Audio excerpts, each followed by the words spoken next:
a mine place, and we're climbing down it, and there's spooky things, and it killed one of our party members. So we threw fire at it and ran away. And now we're back at like the inn or tavern place, and there's a spooky creature that showed up. Yeah, And it was so very gross. yesterday, actually, something you guys didn't exactly notice a couple of days ago even, Unot seemed a little off. The tavern keep of the Blue Mule Inn in Clifton. But yesterday, she wasn't there. They weren't serving food at the tavern. They said she was sick, and you went to check on her, and she was really badly off. You all traveled to the adventure site, and yes, it was covered in the undead. There were skeletons. Yeah, you all fled. You made it back, except some of you didn't make it back. Poor Fiona was dragged by some tentacle monster down into a well and died. And I think both hirelings, too? Or you didn't have Yep. Yeah. And, Yeah, they died to the skeletons. yeah, in the very first, when you guys went in the room. So, do stunts! And it's a war, not a sport. Anyways, you all ran back to Clifton and made it back. And we're trying to figure out, like, all right, what are we going to do, right? Like, and basically the group resolved, like, we're gonna stick with this place and we're gonna see this through. And then Fletcher, like, announces, like, people of Clifton, and like they come out, like people come out of their houses in Clifton, and they listen to this speech as like Fletcher like stands up on something and administers this speech, like, now's the time to stand against chaos and save your town and like do something about this. And then you hear screams. And then something starts to come out of the Blue Mule Inn, and that's where we start tonight. No time for introductions, because you don't know each other yet. And I'm not Tylo, actually. You're not Tylo. I have you as Zeb. Zeb. Yeah. Okay. So so Fletcher and Fergus, you two know each other. Everyone else has fled and left you, or at least gone off on some other errand that you don't know about. They have left you all. You're the last two left.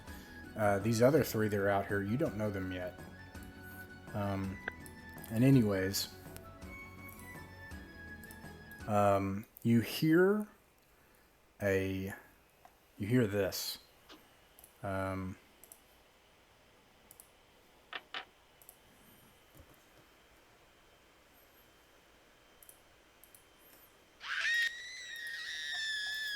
And then all of a sudden, the people nearby, they start to murmur and look around, and the windows shatter in the front of the Blue Mule Inn, and something starts to like come out, just like as if it was being poured out of the window, and it comes out vibrant green and pulls up onto the ground, and everyone starts to scream and run around, and there's chaos. And this thing starts to lash out at everyone. Ooh, that's really nasty. I'm going to turn that off. And you see this.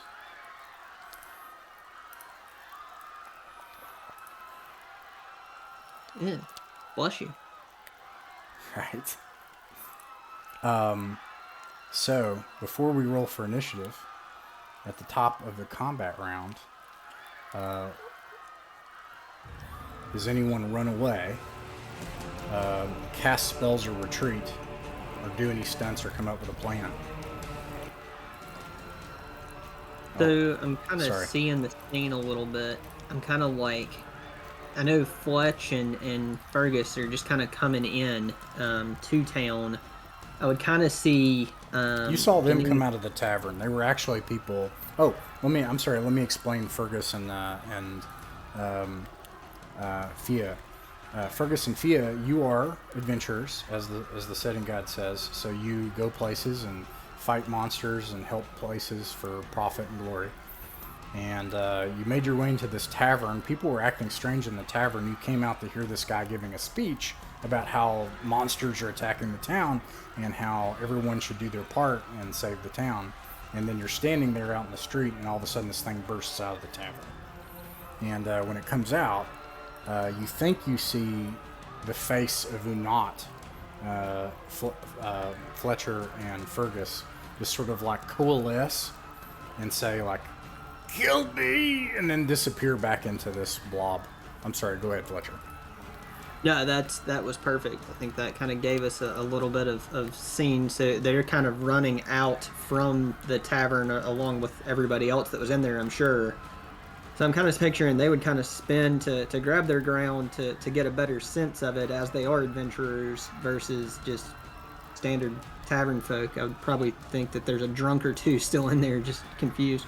But so Fergus, as we're kind of coming up, I mean, what are you thinking seeing? I mean, I know Fletch would immediately just take like a huge jump back and be like, holy shit. You two are right here on the road where Fletcher just gave his speech. Well, we can't let this thing kill everybody. So you're bucking up, kind of moving towards, I know I would probably... So Ross, I guess from where I'm currently sitting, would that be in range of me being able to fling rocks at it? Yes. My sling? Okay. Then yeah, I mean, if Fergus is moving in, I mean, I would definitely just kind of scrambly start prepping a rock. What's everybody else do? Say- Well, I guess the question is how far? Like, is it about 30 feet, or would It's it need to about take 30 multiple feet away, rounds to yeah. get close? But what is your intention? Sorry, go ahead, Denise. Let me turn it up too.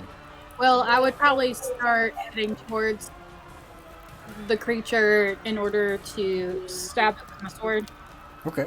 but also have my shield prepared in case it tries to swing back at me. So I'd probably be like this, So you take and then the try to go for it. brave approach. All right. So you're going to move forward and try to attack it, and then what are you going to do, Bjorn? The second. First I'd like to sigh defeatedly, but then there's this partially liquid amalgamation coming out of a tavern, if I understand correctly. Yep. So I'd like to put two and two together and light a torch and throw it at the hopefully alcohol monster. All right. I'm gonna get to you last. The first thing we're gonna do then. Everyone's announced their actions. So Brian, roll for initiative. Zeb, what about I have- Zeb? Oh, sorry. Go ahead. The poor guy sitting in the back, and that's what he does. He's a slow, methodical I type want to make person. sure I got Zeb. I think I put. Oh, I had Tylo coming out of the You tree. got 'cause Tylo, that's I was okay, like, of course he comes out of the tree. Zeb, so he's right here. Oh, he's big. He's not that big. There you go. Well, if he's standing up there, he backs up towards the back, first thing. and he's a slow, methodical guy, so he's just observing right now. And he's not planning anything. I mean, he has a sling in his hand, but he's sitting there just watching for the time being. What's he look like? Can you not pull up that? Kind So- of. This is the There you token. go. Okay. Yeah, he's got a scar on his face. He's wearing a robe. So a lot of this it doesn't show in this photo, but he's usually got the robe pulled up. A lot of times, sometimes he has it pulled down. He's wearing a little amulet. He has a robe and amulet. A robe. He has a robe on with just a piece of jewelry. Okay. You know, like the amulet. And you can tell by looking in his eyes, he's kind of a thinker. Yeah. You know, he's not he's not reacting automatically. He's like sitting there observing what's going on, and then he, you know, thinks in his mind logically about how he wants to react. So This old man sees a kindred spirit. He comes by as if this is just like a strange thing happening in the local park, and he's like, what a strange creature. What sort of creature do you think that is? And he starts talking to you. But anyways, roll for initiative. Brian, D6. crap! I rolled a 20. I rolled a 19 out of 20. So D6. Yeah. I don't know if this is bad or good, but it's a 6. That is good. Roll it again. Okay. Huh? Roll it again. Okay. 2. 2. That's bad. It goes first. Okay, so it's able to act. The first thing it does is you see it like... How far can it move here? It starts to like... you see this mass just fall out in front of the tavern, and then all of a sudden, like, tendrils of this thing start to come up out of the mass, and it starts to pull itself across the ground. You see it go a few feet to where it sees several other people, and immediately just start lashing these tentacles out in all directions to grab people. And it grabs 2 people, and immediately just like slurps them into it. They disappear into this mass, and you notice after that happens, it seems like it gets bigger. And that is its turn. So the first person able to act is anybody move on this turn. No one's moving. I think, yeah, you said I'm you're moving moving. back. If anybody moves, you can go ahead and move your token. Your combat distance, however you... Yeah, okay. And then the next thing is anyone throwing any missiles. I'll get back to the torch later. Yeah, I would fling the rock that I was prepping at this point. Would be... I'm gonna shoot a crossbow when he's done. Everybody roll to hit. Everybody can roll at once. You don't have to wait. It's a group initiative, so anybody doing a missile attack can roll. Okay, I'll roll so everyone. 15. You said you rolled a 18. 1? Yes. Okay, so Fergus and Zeb, you hit. You can roll for damage. 1. 1 and 3. So what is Zeb throwing? A stone? You got a sling? Yeah, he's got a stone. He's got it in his sling, and he's just sitting there, kind of just, he's not planning on. He knows it's not going to hurt it, but he's just kind of testing out his defenses, seeing what's going on there. Yeah. So and then, what are you firing, Fergus? Crossbow. Crossbow. You like fire a crossbow almost point blank into it. By the way, you get a bonus to hit, but you hit it anyway. Because in this game, the closer you are, you get a bonus to hit. So this crossbow bolt goes into it, and then a stone goes into it. And Fergus, when you see the stone go into it, you see the crossbow, you see it go into the mass and then stick and stop in place and slowly dissolve. And Fergus in particular, you think you see the mass slightly increase in size. Oh no, this thing is getting bigger. But I don't see that, right? No. Yeah, because you're too far away. And then, I'm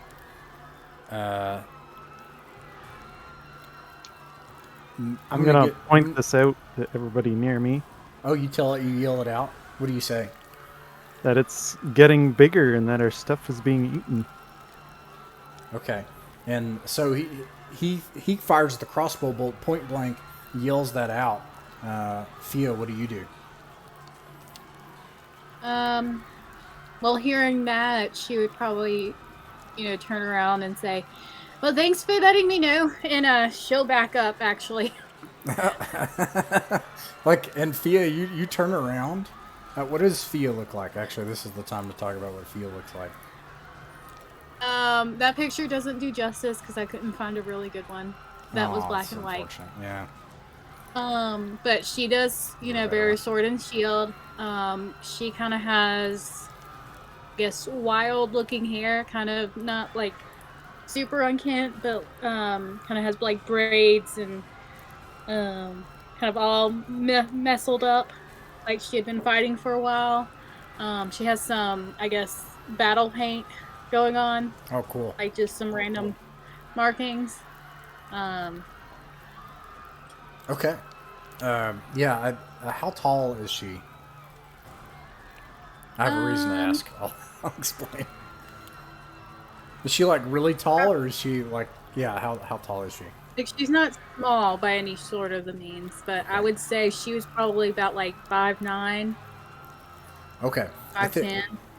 That is big. Okay, so she comes up to strike this thing, and then Fergus fires a crossbow bolt point blank, and then sees it starting to get bigger and yells, "It's getting bigger! It's absorbing what we're doing!" And then you stop and you're like, "Okay." And then you turn around as it's expanding out, and tendrils are lapping out from it and stuff like that.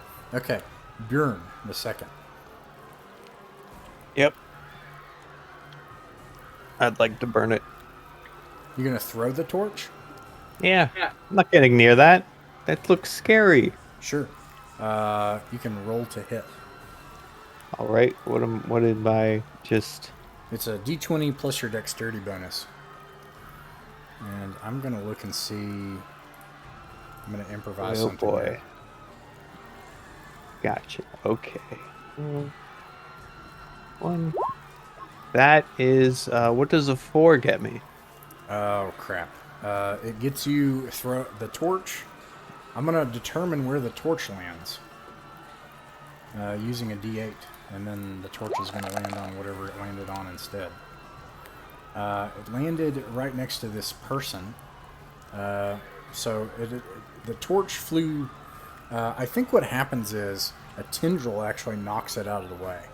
I mean, you're close enough to hit this thing, and a tendril actually knocks the torch out of the way.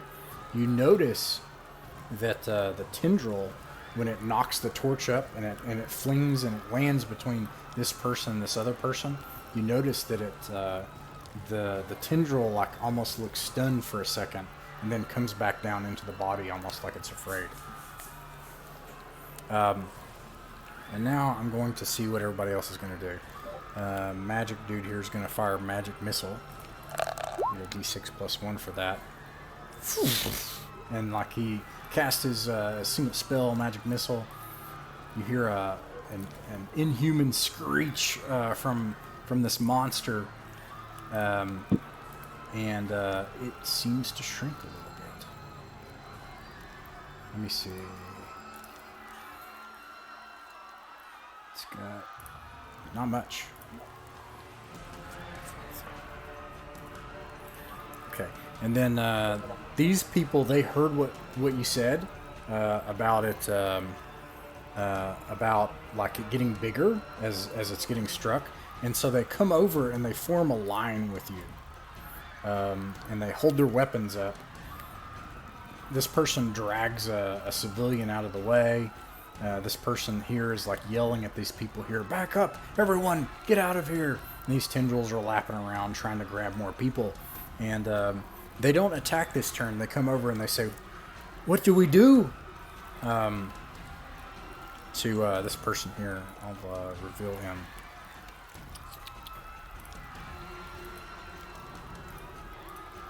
He says, "What do we do?" He says that to Fia. Well, it seems that magic and fire are certainly something that affects it. Does anyone have any way of making fire? We have some torches. And they get down on the ground. It's a cumbersome affair as they take their flint and they start trying to get their torches lit as this thing starts expanding out towards you all. And they start in a rush. It'll take till next turn to get their torches lit and then throw a line of torches at this thing. And that puts us back at the top of the round. Is anyone running away, casting a spell, or any plans or stunts? I want to throw a lit oil flask at it. All right. I'd probably take out a torch and light it up too in order to toss it. Kill it with at the fire. Fletch has a bottle of family whiskey that he's probably going to start putting a hair piece of his shirt off and start working to light that for Fletcher invents the Molotov cocktail. What would it be? It would be called the... What's a good Irish name? The Patrick cocktail? I don't know. I don't know. You could call it. You could just use Ushkabea. Bishkabe. What It's is that? whiskey and that's whiskey in Gaelic. Yeah. Ushkabea. Improvised bomb. Okay. You do that. From where I was standing, what I've heard Fiod say about fire and magic. Yeah, I he heard yelled that. it out. Yeah. Okay. Oh yeah, that- because then she said it, and she's right. Well, he was over. I'm close enough. Yeah, I'm close enough to it so that I could have seen how Yeah. it reacted with the tentacle, and then how the magic seemed to have affected it too. So I would have said it really loud too. In that case, I'm gonna light a torch. Oh, that's right. She said it to Seth. I don't know how to say these names. Okay. Yeah. Okay. So you light a torch. So everybody's trying to get like fire implements ready to try to. Okay. What's Bjorn the second doing? Well, I think I've engaged in enough heroism and ingenuity for today. So there's these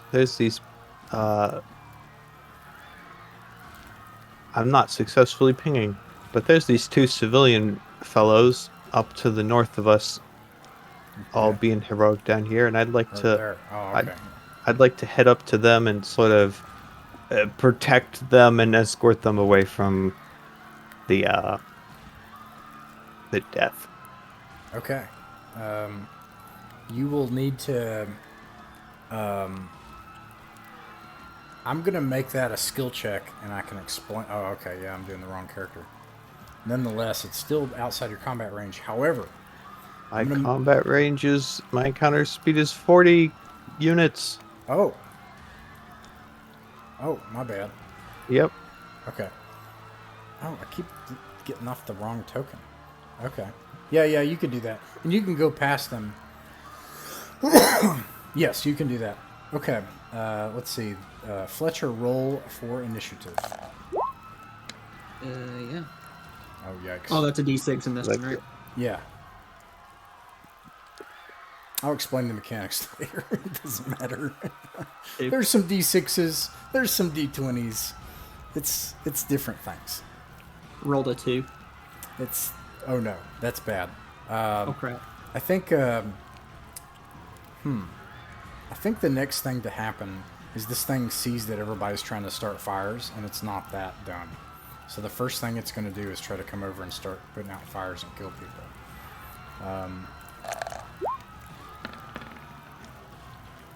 And one person, it immediately kills.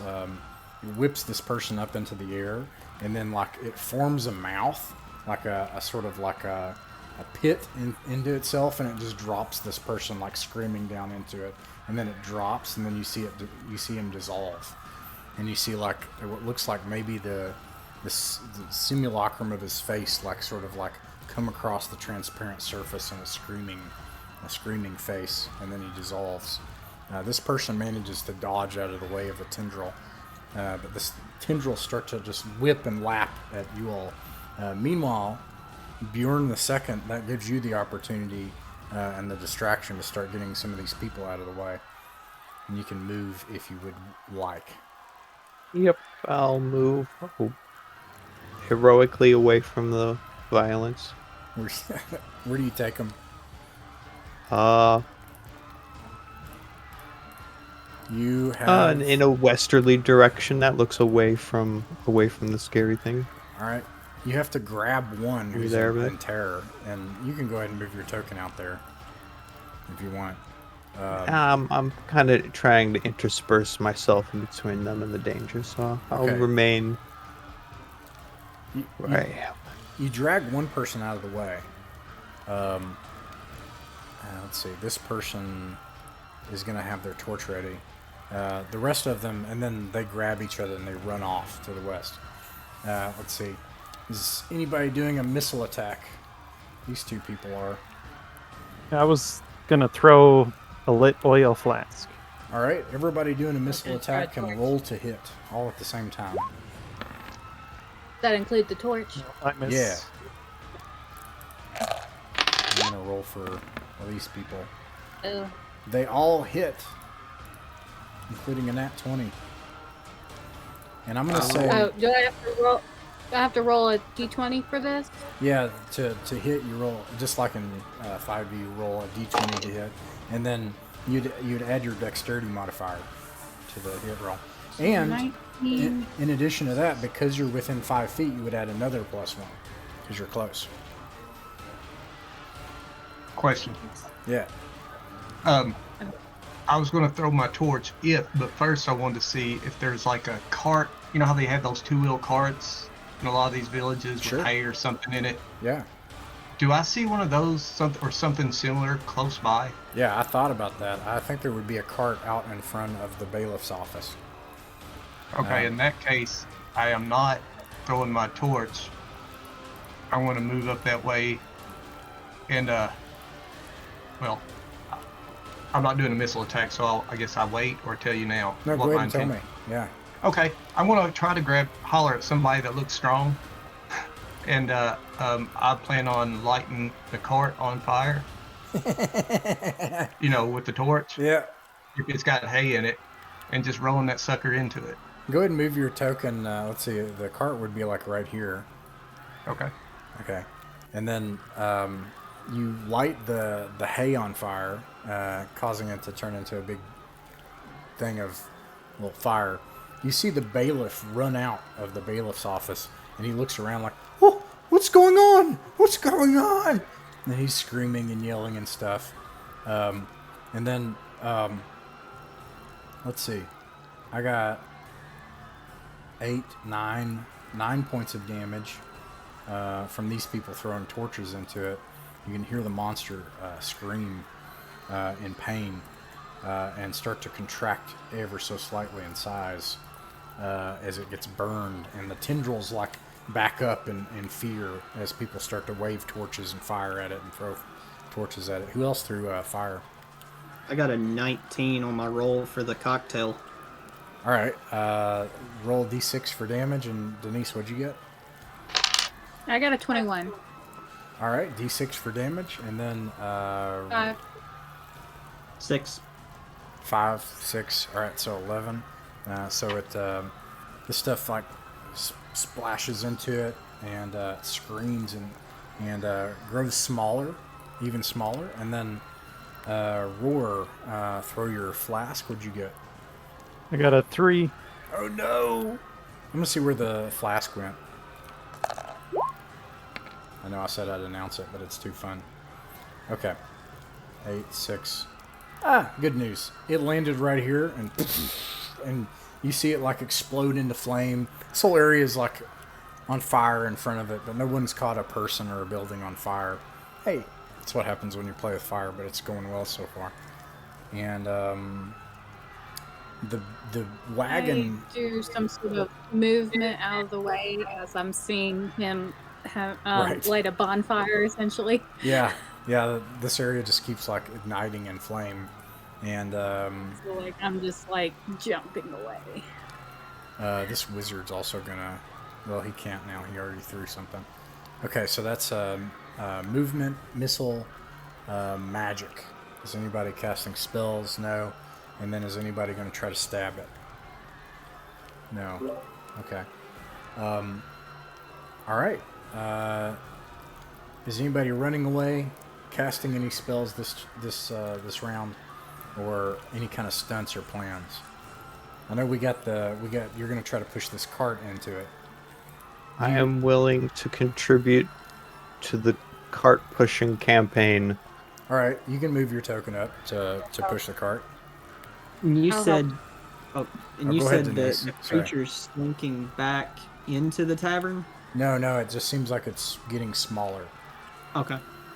What were you saying, Denise?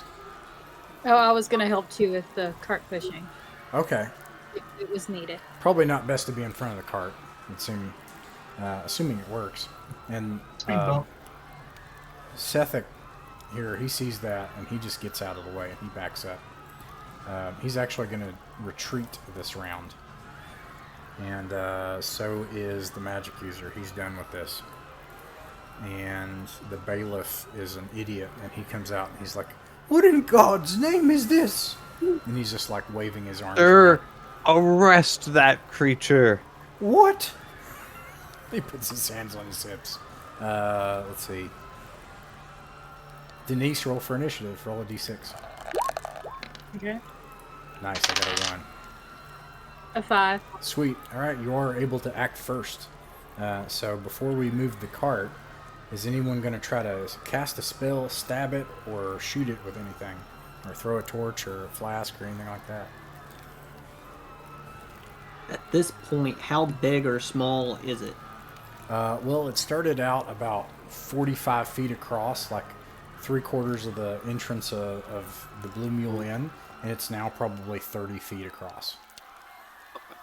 And it's surrounded by flames, and it's like the tendrils are like rearing up as there's this fire over here, you know, from that oil flask that's burning on the ground. In fact, I'll put a fire over there. And all right, if nobody's gonna throw it, no one's gonna throw. What about Roar? What about Fergus or Fletcher?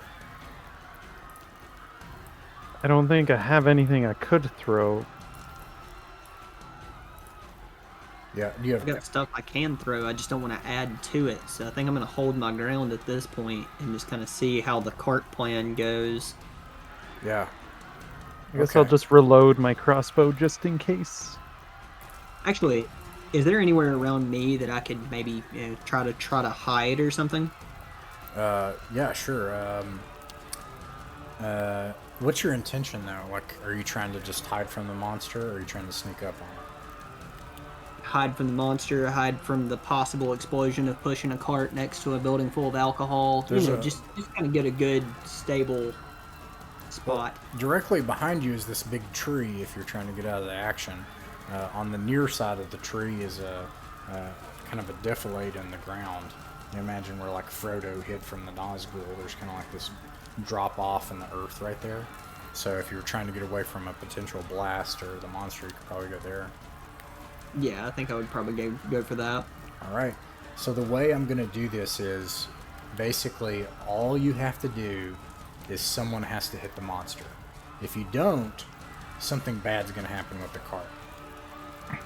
All you have to do is someone has to hit the monster. And the way I'm going to interpret it is as 2 oil flasks. So it'll be 2d8 and burning, so it's going to happen over 2 rounds. So I'll roll for the one NPC, and if you guys could roll, and this is like a rolling to hit with a strength attack, and they hit actually. Oh, okay. So. During the second hits. Got a nat 20. Nice. Good, because I would have missed. Thea hits. What did you get? 11. 11. What happens when you're trying to like get on this cart and help push it, and then something goes wrong? My robe. I trip on my robe. Tripped on your robe and fall. And so I kind of just stumbled. But before I stumble into the cart, I kind of throw myself back on the ground. All right. Everybody else pushes this cart that's flaming with like old manure and hay and stuff into this monster. It explodes, and I will roll for the damage of it.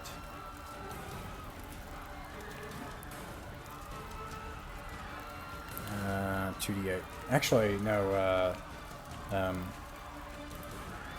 Sorry. Thea, roll 2d8 for damage.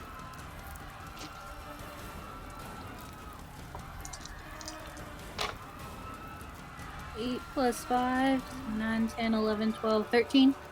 13. It screams again in pain, and it seems to get smaller as the edges of it, almost like a burn. If you ever burn grass, like you can actually see portions of it singed, and the earth where it was boiling, like a tar that's boiled and burned into the earth. What was your damage again? Actually, it's got less than I thought. I rolled 2d8 was 13. 13. Oh, wow. Okay. And you can actually see it take on the shape in this fire of a person. and nothing else. And the rest of the earth around it is just like charred, tar-covered goop. Alright, and it gets a turn. It's going to try to attack Bjorn the second. And one other person. It misses. Bjorn the second's, it's going to... You guys would have had to move the card up. I will say that you tried to move or run away, but it's going to try to attack Thea. And it... Wait, what's your AC? I want to say it's 14. Alright, it misses. The tendrils like try to come out over the cart to get you, and you all like run away as this thing like ignites in flame and back off of it. And what is everybody going to try to do this round? As this thing is like shrinking and turning into the shape of a woman, just a person, but otherwise this gelatinous humanoid figure. Yeah.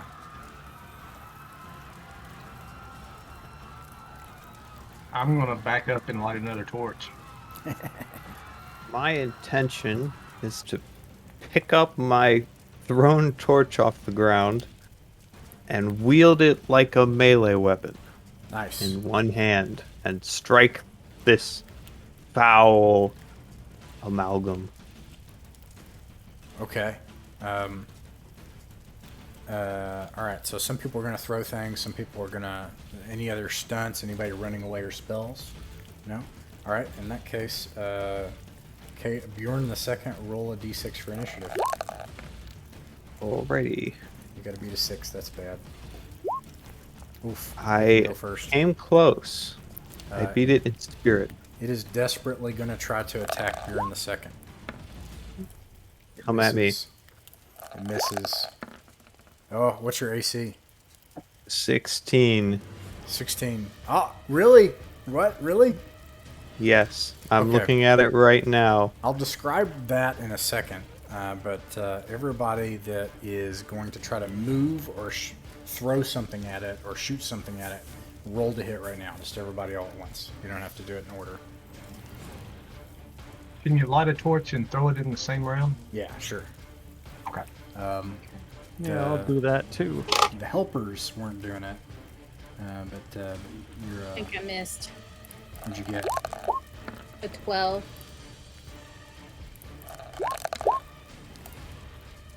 12. Let's see. A 12 misses. Okay. What did everybody else get? I missed. Missed. Miss. Missed. Okay, Bjorn. Roll to hit. Alrighty. I am still alive, I suppose. Alright button. That's a 14 to hit. 14 hits. Okay, so a few things happen. Like everybody starts throwing torches. They're flying past your head, Bjorn, and you're running up to like try to hit this thing. And then this humanoid form comes through the fire and just like lashes at you, and you dodge out of the way. And then describe your kill. It's humanoid, so it's got a face. I'm just like with a club, just bludgeoning. You do that, and it screams its death throw, and you shatter its face like putty. It explodes on the backside of the tavern. This goop that's burned like tar just explodes all over the back end of the tavern, and then the body just falls apart like tar, and it just darkens the ground everywhere that it was.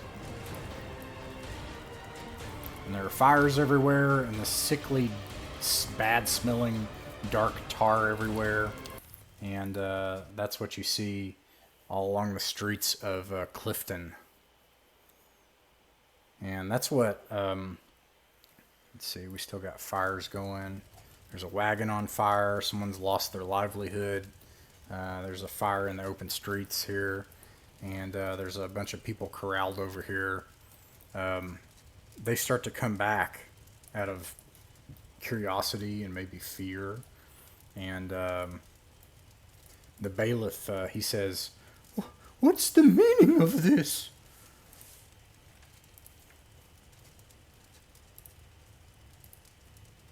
Were you not paying attention?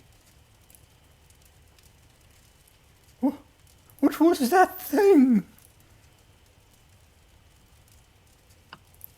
Again, were you not paying attention? Oh, Or seriously, this creature that we defeated? Are you not know what's going on? You almost died, but don't worry. We saved you. he comes over and he looks at the muck where the person used to be, and he's like, "That's dear old Unot. She's finally joined her husband." And then a figure appears on the roadway. This is why you never marry slime monsters. That was a bad joke. Everyone's sad, Bjorn. This old Can't woman. win them all. She daughters into view, and she says,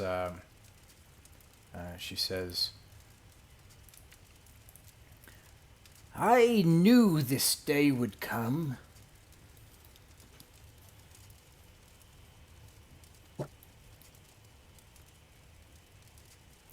Zeb, what was the bailiff? What did he say? That's who? What was the person's name? Unot, the tavern keep, the innkeep of the Blue Mule Inn. Well, as Zeb walks by the bailiff and walks over here to try to start putting out the fire, and he said, "Well, if that was Unot, thank goodness he's dead now." Kind of indifferent when he says it, and starts putting out the fire. The bailiff says, "It was a she. She had already gone through such hard times. Her husband was taken by some awful thing. I didn't believe it at first. I believed that it was charlatans coming into my town and taking our money and staying in our inn, but well, it's true. There's these awful things." And this old woman, she looks around and she says, "I'd like to speak with Deidre. Is Deidre here? Hello? Fiona? Is there a Fiona here?" Fletch kind of comes out of the woodworks at this point, kind of coming up behind her, and he kind of has his shirt kind of pulled up like a mask, afraid to kind of.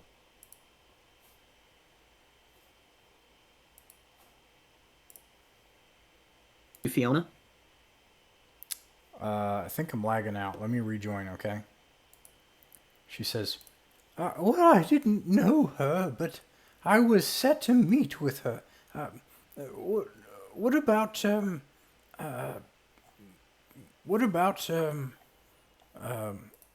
on. Gwynna? Is there a Gwynna here? It's most urgent I speak with her." Was Gwenna the saint? No, yes. I'm sorry, yes. The one that put the GS on you all, yeah. Our Lady Gwenna has ascended, but I can hopefully help you. I knew them both. Ascended? Is that... what does you mean she's dead? That's a way to put it, yes. What about... let's see... characters... What's her name? Fiona. What about Fiona? Where is Fiona? Fletch just sort of shakes his head solemnly. Oh dear. Well, it seems I'm too late then. And this town is probably too late.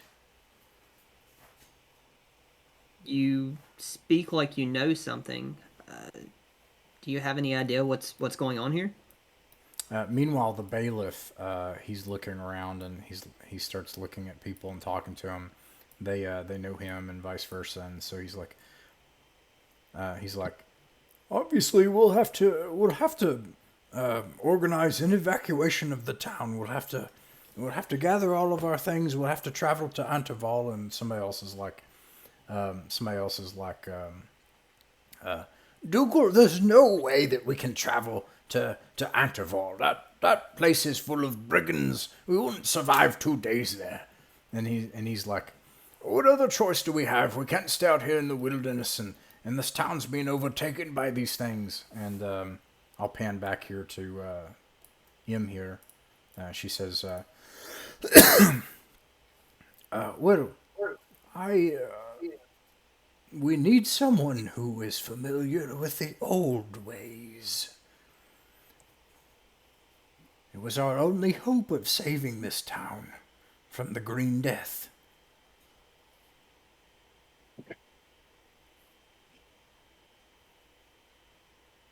Green Death. So I walk over. Yes, I'm afraid I'd heard of it. I had hoped that someone from Daylight had heard of a Lady Gwynna or others, that they could have provided some sort of means of holding it off, but without someone that knows of things from the other side, I think there's only one other way that we can stop this. And well, she looks around. She's like, I don't know if that will work. I'm not usually one to advocate for violence as a solution to things. That usually leads to more problems. But and besides that, it could make it worse anyways. Zeb walks up to her and he says, "Dear lady, quit speaking in riddles and tell us what needs to happen. What are Yes. you asking for?" Your sort always is that way. I'll solve it with a sword or shield or sling or bow, and, well, that may be the only way that you can solve it. I have heard this sort of thing only through legend and wood lore and such, but it's said that when the dead rise from the grave and take over the lands of the living, that sometimes it mixes with the energies of what is in between to create these awful mixes of undeath and life. And the only way to stop it is to find that which whoever has opened up the bowels of hell and let loose this thing. It has to be stopped and closed back again, and no mortal go back there. And where would we find what you're looking for? Yeah, about Fiona. I was with her when she died. Something very similar to what just came out of the tavern we found in the mines below. Meanwhile, on the north end of town, Fletcher, it's becoming clear to you that the bailiff is organizing groups of people, including some of the adventurers that have come into town, to basically gather their belongings and make the trek several miles. It's about 20 miles to the southwest to the town of Antival, and to basically abandon Clifton.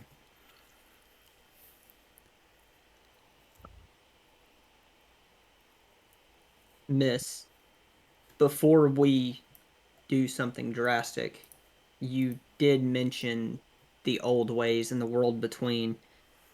Is there any other way that you can think of between the realms? I've ended up there by accident, more or less, but anything that you know of, apart from just plunging our swords into the bowels of hell, as you mentioned.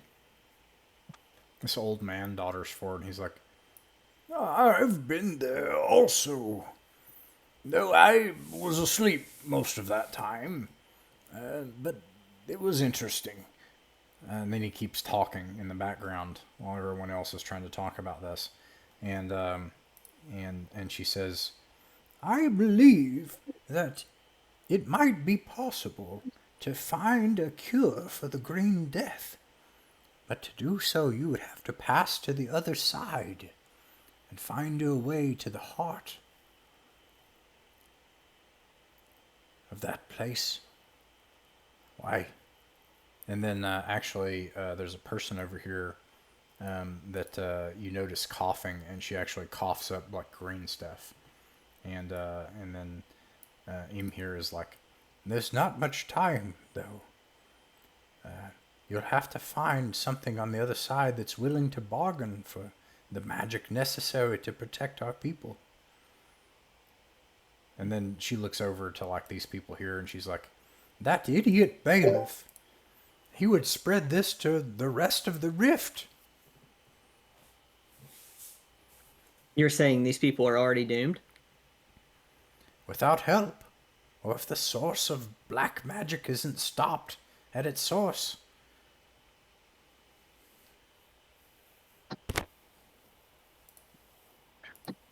And of course, if they move on,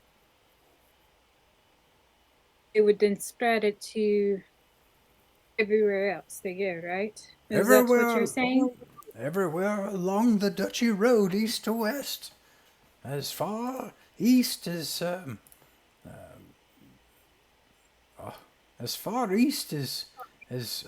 Blackthorn Abbey, as far west as Dune Finn.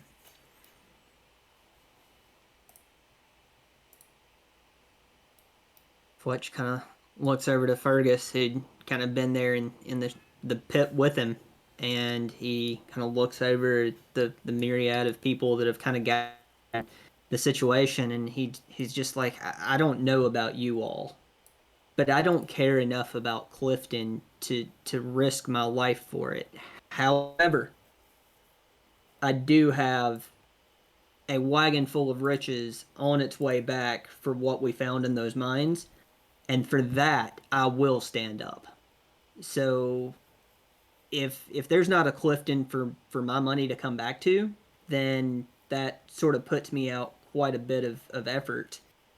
I think we should rally these people and stop the spread by doing anything we can to find the source and to put it away for good. What is your name, my good man? Fletcher Rye. Fletcher, if I decided to help on this task, for this adventure, would I be in for a split? Any type? Not dying to the disease that's obviously in the air isn't enough for you already? No, I can wander off on my own and avoid sickness. That's fair. I would be willing to pay you from our venture, barring of course that you fight as well there as you did here today. Well, What's your charisma modifier, Fletcher? 0. It is a flat 0. All right. Well, I still have good news. I rolled really, really good reaction rolls for all of these people. And they basically, after what they've seen, they agree with you. And this person here is like, I'll go if I can get an equal share of the treasure. And this person here is like, if I can get a part of the treasure, I'll go as well. And then several of the townsfolk are like, we have nowhere else to go. So you can basically take as many townsfolk as you want, although no one would be here to meet the shipment coming back in or to defend the town if you took everyone. And these are also peasants, so they are not... there will be level 0 retainers without supplies. Fletcher, I think it would be wise if these peasants stayed in the town and helped rebuild the damage or take care of the damage that was done while we went and tried to solve. Now, there are some people here that are not peasants. They may be valuable to go with us. I agree. I think we should leave the kind medicine woman here as well to take care of whoever might come down with symptoms while we're gone. At least the best she can to stave off as much as she can until we're able to either win or think about the other option. And the old woman talks. She says, I do think I could probably help people here to stave off the sickness for a while. I have something that may help you. I'm too old to make the journey to Antival, so I'll give you what I can. And she goes over to her cottage, and eventually she dodders back, and she has these vials. And she gives each of you a vial. And she says, I call this the potion of St. Paul. What does this elixir do for us? It does several things. One is that if you're unwell, it will help soothe an injury a little bit. The other thing is that should you fall in battle, taking a most grievous injury, it will prevent the injury from lingering.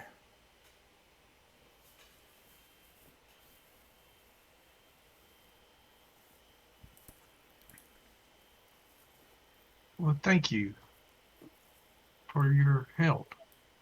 I'm sure it'll be invaluable to us all. Light bless and protect you. Speaking of light and liquid aid, does this town have oil? I think we could use oil. Lots and lots of oil. Do you start kind of organizing, taking what resources you can? Because Unot Yes. is gone and the tavern is mostly ruined. Most of the supplies are destroyed, but not everything. And so, yeah, people have lamp oil and stuff like that. I would say that you probably are able to get. Are you using oil for a lamp or for burning? For burning purposes. For the burning My purposes. intention is for thrown flasks of oil, and also, if possible, to use for the coating of weapons, Yeah, like some totally. flaming swords and the like. I'm gonna make the ruling that the downside to coating a weapon with oil is just going to be simply that it only lasts one turn, and then it expends it. I reserve the right to change that in the future, but that will make the weapon damage the same, but it will be fire damage. In case that I becomes accept useful. these terms. Okay. I think. Gathering together all the oil in the town that could be used for such a purpose, you're able to gather together four flasks of oil that could be used for that. And As meanwhile, we're go ahead, Fletcher. as we're pulling the resources, would we have found any kind of weapon stores or anything like that from the guardhouse? Particularly look for a bow if I can find one. I a couple things. I keep pinging. That is not on purpose. So anytime I say this over here, then the ping will be on purpose. But the rest of the time, every time I select something, it pings. I don't know why. Yeah, I'm gonna roll a die and see about that. Okay, bad news. And yeah, you should always have a ranged weapon in this game too, as you've noticed, because you never want to get close to these things usually. But the Hudson, what are you doing over here? Look at this thing. Come here. Come here. Look at this fat mouse. Oh my I found god! a rat. Look at this thing. It's a furry. Giant rat. I got the same kind of looking Said that dog. on camera. It's recorded. It's okay though. Anyways. Fur baby, that's what I call my animals.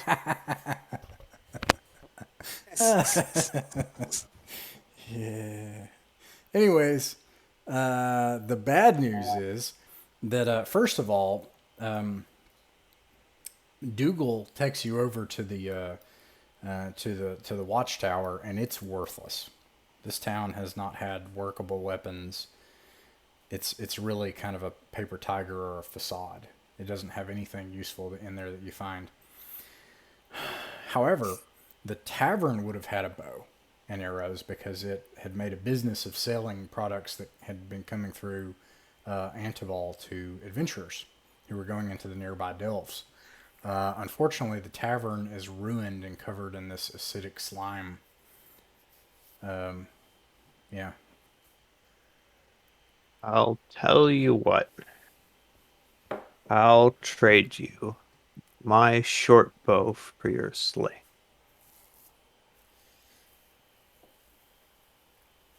That's a trade I'm currently willing to make. I mean, I've been through some great times with this, so you're getting a quality product here. Trust me. And it's currently afternoon.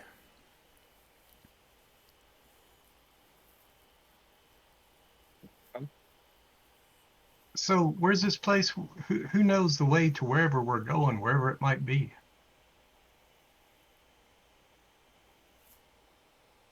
Anyone?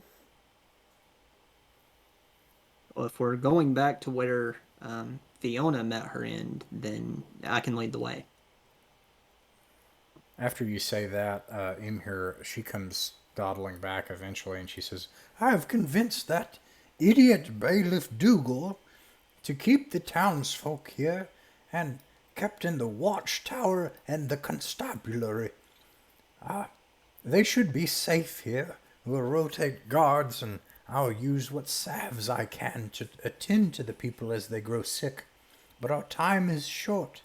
If you do not find the source of this evil, we will perish here. And as dark a thing as it is to say, I think that might be best. It would be best that we perish here rather than carry it on to another town. But don't tell them that. Well, We've gathered what we can for you as well. And everybody can take another 2 iron rations. Everybody can take a dagger if you want one. 6 more torches. They found 1 spear among it. You can use a spear as a projectile weapon, by the way. How many rations? 2? 2, yeah. Yeah. And they also find for you 2 hammers, 6 iron spikes, 2 small sacks, and 5 water skins, and 2 pints of wine.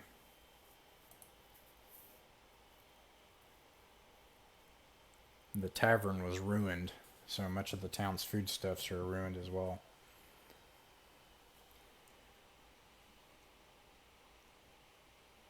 And she gathers them all up. You don't want to take any of the villagers with you?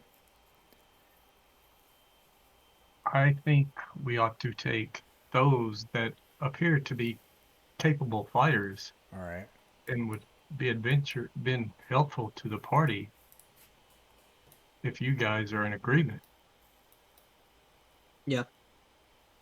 There was a mage around, right? He'd be useful. Maybe. He steps up and he says, unfortunately, my powers are dwindled for the day. It takes a lot of energy for me to summon forth to pull and negotiate from the stars. And then the old man, he's still been talking this entire time about like going into the other place. And then he says, oh, I know a little magic.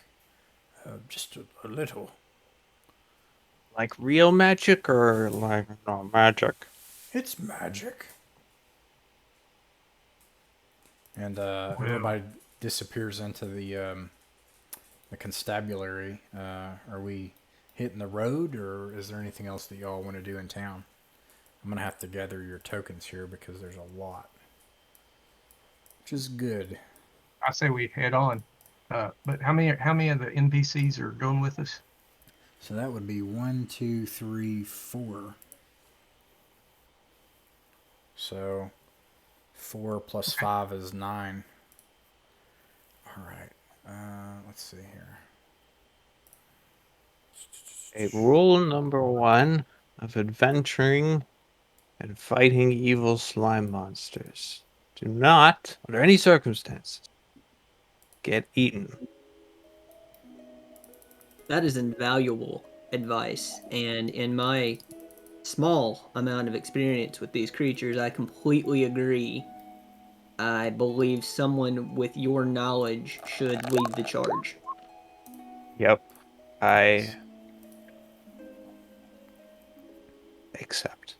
My rule number 1 is always push those that are the fighters out in front. That's Yep. exactly what I did. It is an ill fate today, indeed. I've noticed. For not only has there been so much death, but the storms have come to the rift. And rain is pouring down on you as you sludge through the mud on the ridgeline, trying to make your way, seeing through the mist that's coiling around the valleys and the upper reeks on either side.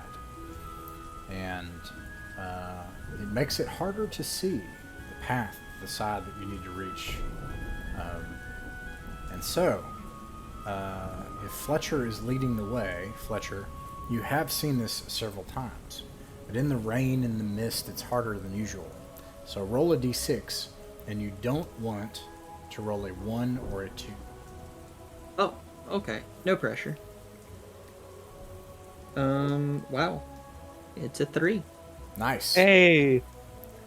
In the mist as you go, just as you think you might need to try to bring forth some lighting or stop and double back as you thought maybe you'd went too far, the truth is that you're just slowed by the sludge and the mud that you're traveling through. And as you look ahead, thank the light, you can see the path off to the side where the abandoned mining equipment is. You can actually see it there decaying in the rain. And I will remind you, I don't have a map of this, so I'll just draw it again. Basically, if the path goes off the road here, there's kind of like 3 sites of interest you've found. There's a main mine, like a main mine entrance, that had that one room that you all made it into. And then there's like a vertical mine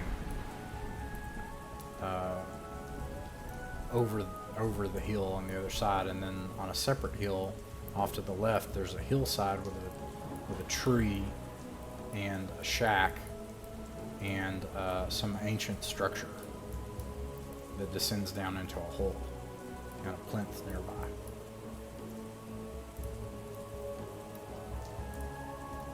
So when we came last, Excuse me, sorry.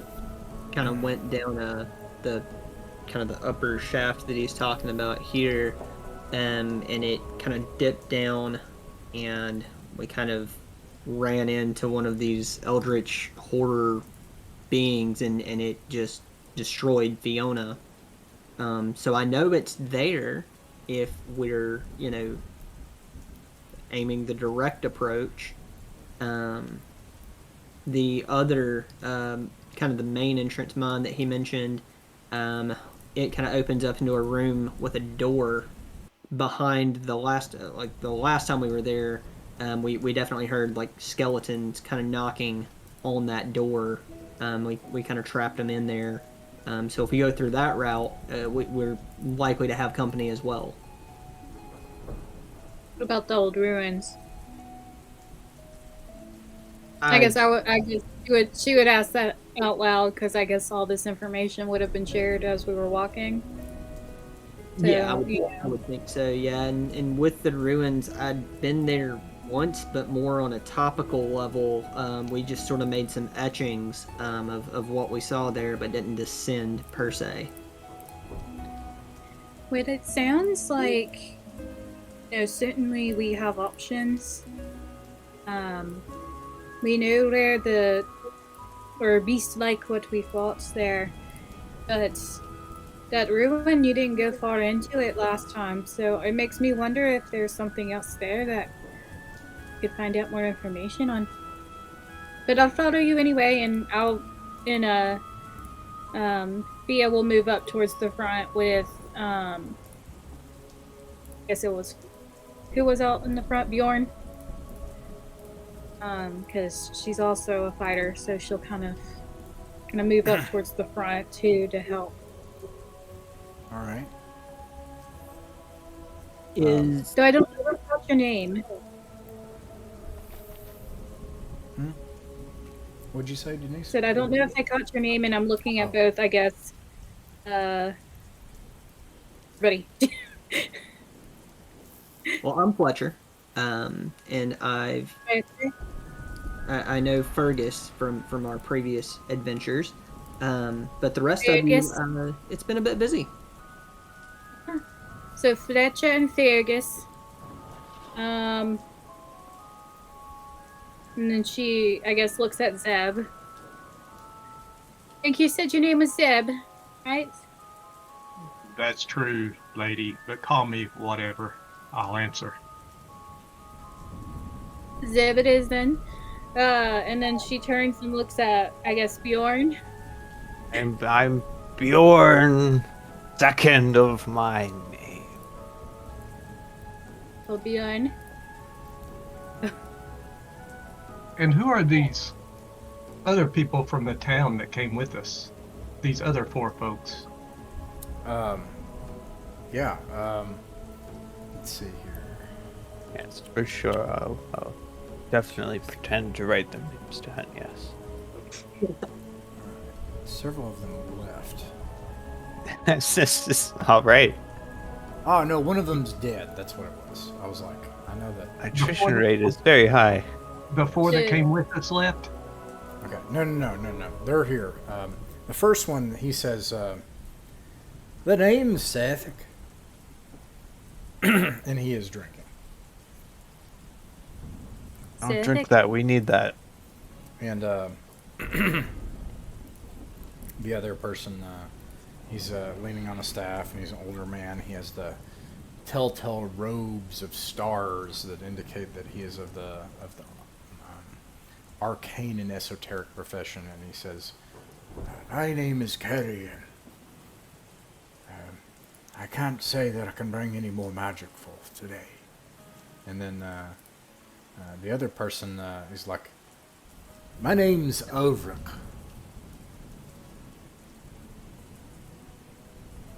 And now, as the setting guide says, it's a very common profession in this world, actually, to take on the path of an adventurer and to go, solve problems for places and get money and glory. So, it's no secret that they know that's what you're here for, and you know that's what they're here for. Something that's different, just meta for a second, in the rules. This is a rule I use. These are not what you would call retainers. These are hirelings. These are leveled characters. So one actually is a thief, and you have a magic user and a cleric.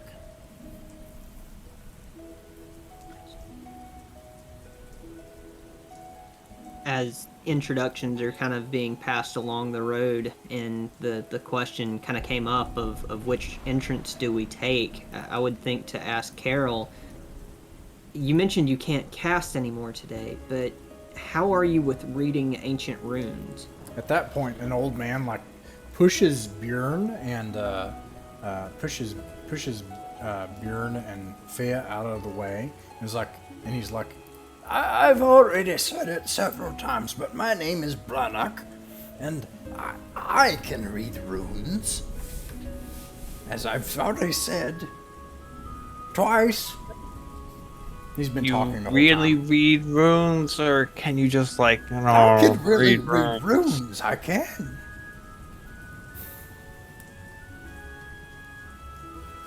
Given our options, I will put my full trust in Brannock and suggest that we go to the old rune site first to see if there's an entryway or something like that.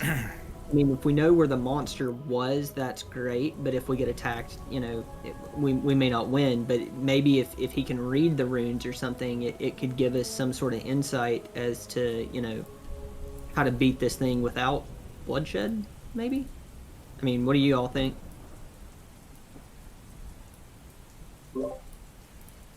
Everybody can see their token and stuff, right? Yes. Oh, I'm sorry. You shouldn't see your token right now, but you should be able to see the. Yeah, no, I can't see that. Okay. Yeah, I don't see You can mine. see your beautiful drawings. Yeah, I see the drawings. They're Nice. so fantastic. Okay. All right. So, making the call, Fletcher. It's now currently early evening. Is the plan to go to the burial mound with the plinth and the ancient structure and all that stuff, and see if he can discern something from the runes?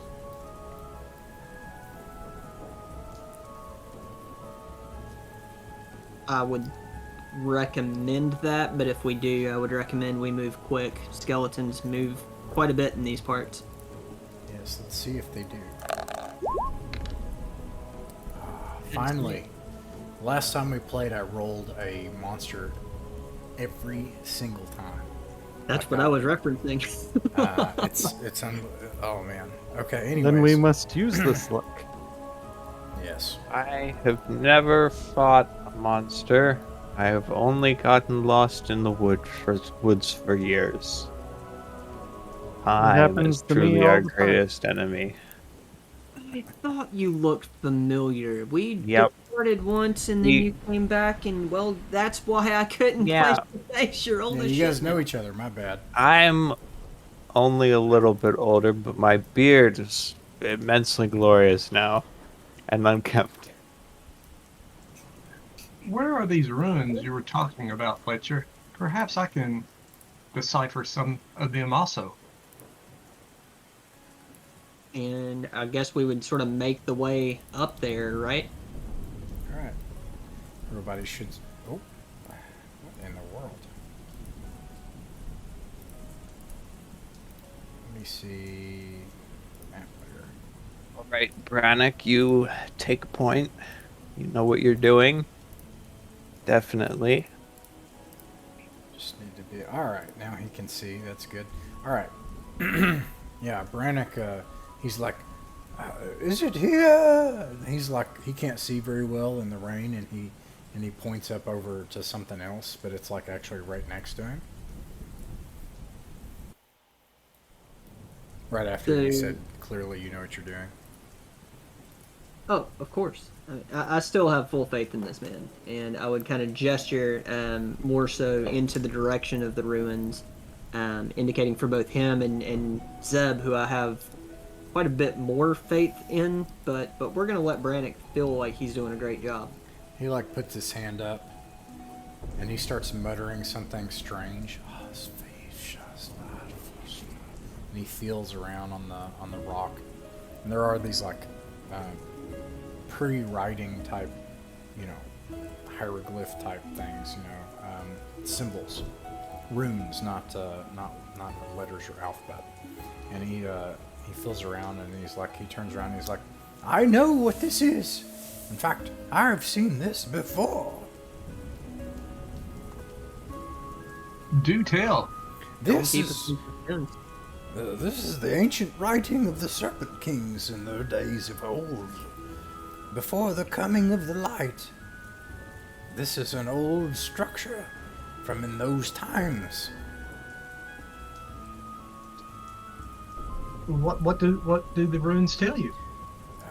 It says, "Behold,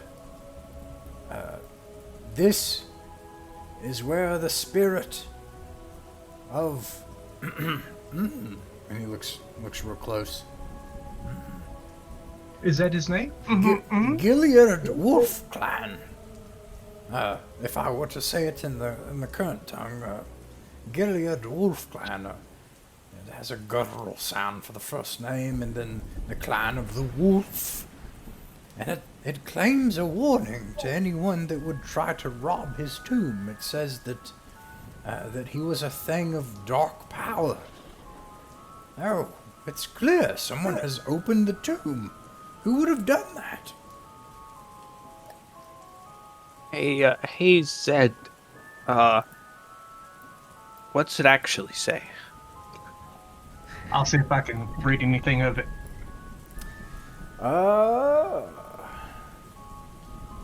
You can make a intelligence check. All right. And you want to roll under your intelligence score on a d20. Yeah. Yeah. I 8. I rolled under All right. What's your intelligence score? 16, right? 16. Yeah. He's right. Now, you can actually tell also that he used magic to try to comprehend this.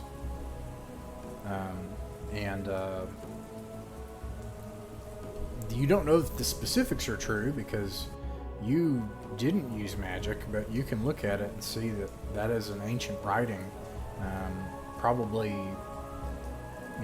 before the time of the light, before this land was called Irene.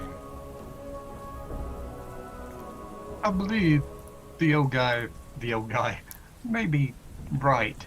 I believe we take his judgment on this, on what it says. I agree. Fiona had made some etchings at the last time we were here, and it's in line with what she was going on about with it too. So, I guess for that tomb, we've got to get back in there and seal this thing back up, right? At that, Avuk, the Cleric of Light, he says, I would expect that someone would know the lore of our people. If someone is not given a burial under the light in a sanctified grave, then they risk coming unto the powers of the dark, the underworld, and chaos. The first thing that must happen is that we must banish these horrible things, and then we must seal this thing for no one to enter again. And then the thief, Saithik, he says, was there something about treasure that it mentioned?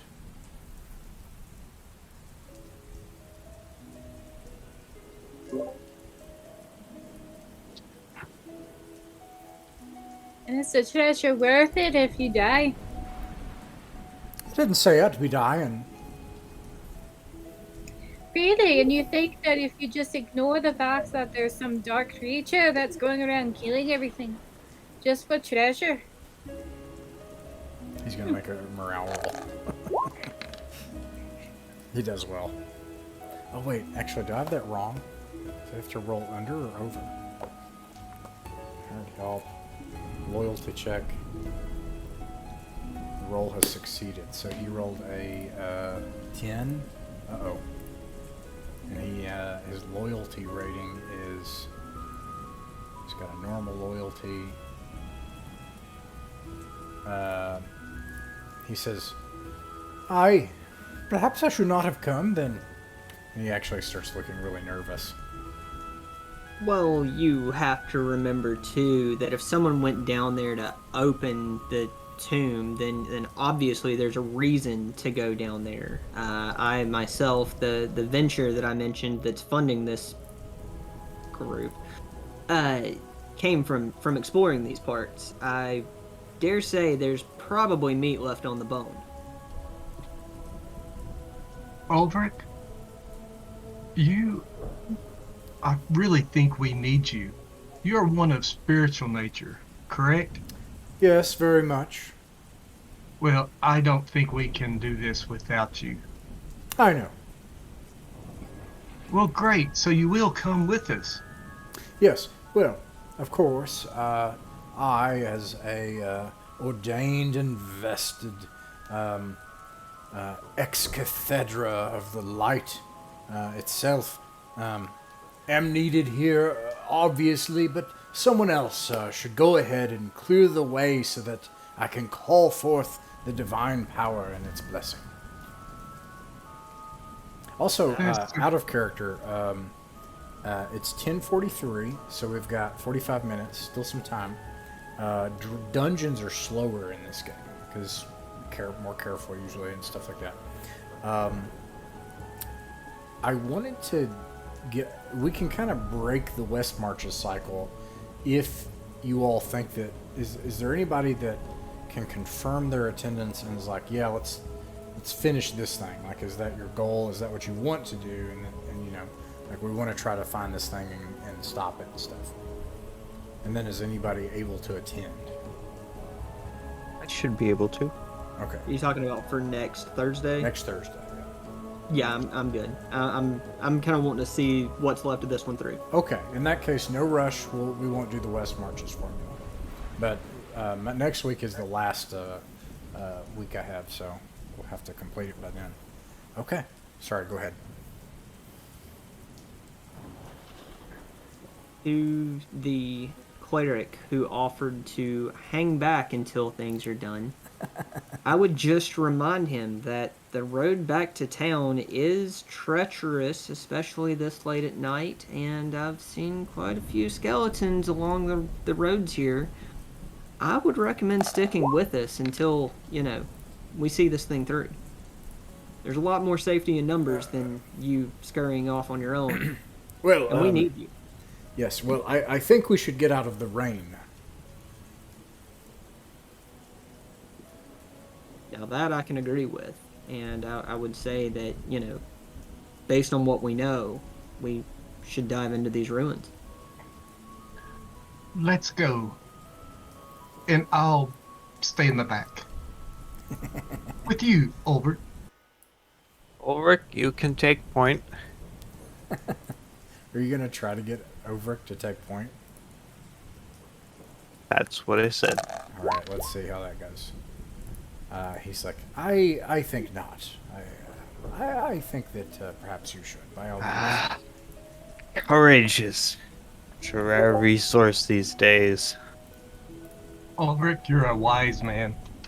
All right, let me set this up here.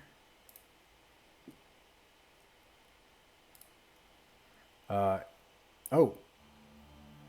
Now it's just me and Ulrich Do you in our own pocket plane of existence. do you In the void. go back down into the structure, Fletcher? I assume that, but was that the plan, to go back down into the structure? Yeah, I would think so. Okay. It is dark. Does someone light a torch or a lamp? I'll light a lantern. Okay, a lantern. Let me give you that.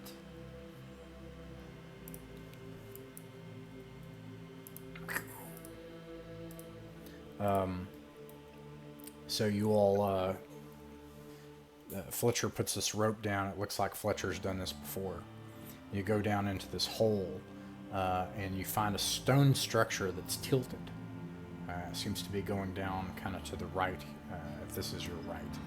And there's this huge shelf over on your right side, with big shelving, and there's like just old stuff and shattered jars and leftover things that are there. And there's this big hole in the ground here with bugs crawling around down inside of it. And you can feel the rain still spattering from above down into the hole.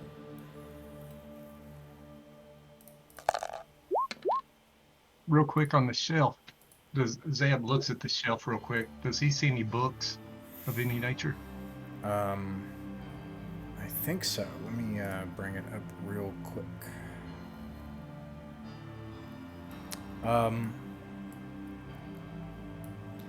You do find a book. It was placed here, and you see that it's almost about to teeter off of the shelf. You find a book that has been defaced.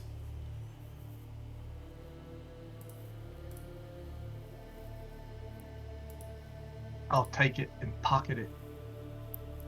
You also notice that, so the room is tilting towards the shelf, just a little bit, not that much, but you can feel it's off, and the water is kind of running towards the shelf, and that the water is going underneath the shelf, and that it's just like a little bit, the shelf is just cattywampus a little bit from the room.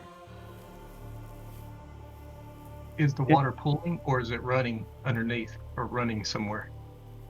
It's not pulling. It's like slowly flowing down toward the shelf, and it's actually going under the shelf somewhere else.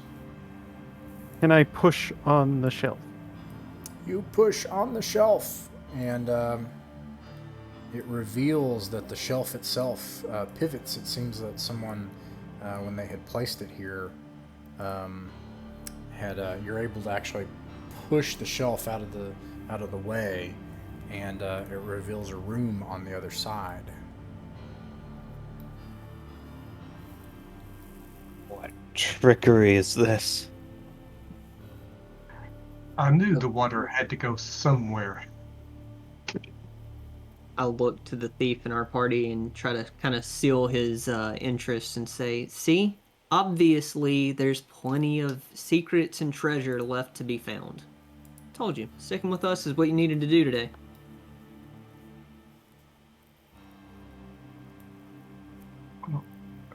Who's going to lead the way?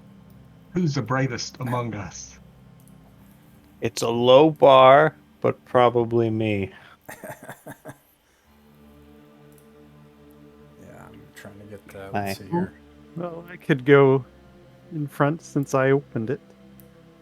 Sethic, Cariel. None of these people are going to like volunteer to go up front. None of them. Oh, and Brannick. All right. You can go ahead. Thea probably would just sigh and be like, okay, fine. And she'll go up to the front. All right. And this bookshelf is actually out of the way. And what you see on the other side is a room. Let me move this stuff out of the way. Move this up. You see a room that's a square room. It's tilted. It seems to tilt farther on the back end of the room. And you hear something in the darkness. Over in the darkness in the corner. Now, Fletcher, you remember this room. You've been here before, right? Yes. Fletcher, you didn't go in this time. This spot I have not been in before. Oh, my bad. And Roar, you weren't here when... Yeah, neither of you guys have actually been here. The first group came in here. Okay. Never mind. So anyways, you see this big open room. There is foul-smelling stuff on the floor, and what looks like an old place that used to have a fire on it. And you smell fecal matter on the floor. And then you hear a noise in the dark, and it sounds like snorting and snuffling and scratching, like... and then like that. Show yourself, swine. Yeah, let me see what it does. Or gentlemen, if you're intelligent. It does show itself. A creature waddles out into the open and starts snorting, and it looks up at you curiously. Let's see here. Gosh darn it, where is it?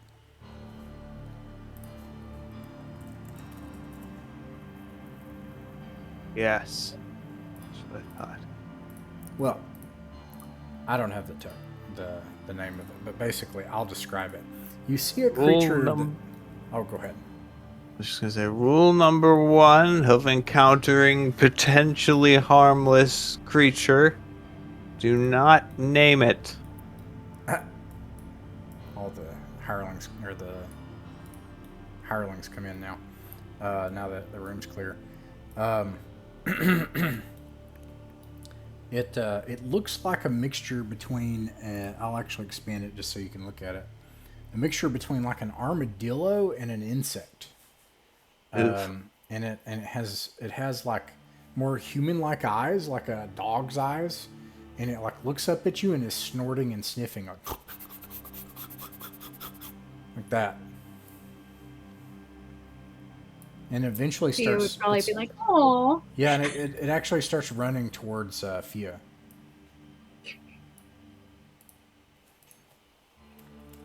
We shouldn't let strange creatures near us. until we know it's for sure safe. You don't know what that eats. It could be something very difficult to procure. Or worse, people. And it obviously eats poop, since this is what the floor is covered with. If it ate poop, there wouldn't be much left, though. It runs up to Fia and then like jumps up like a dog and starts pawing at her. And then Fia, what are you wearing? What armor are you wearing? I think I'm wearing leather armor. And you have a shield? Yes. It paws onto your shield, and the shield immediately in your arm just goes and corrupts into rust, and then crumbles into dust and falls to the floor.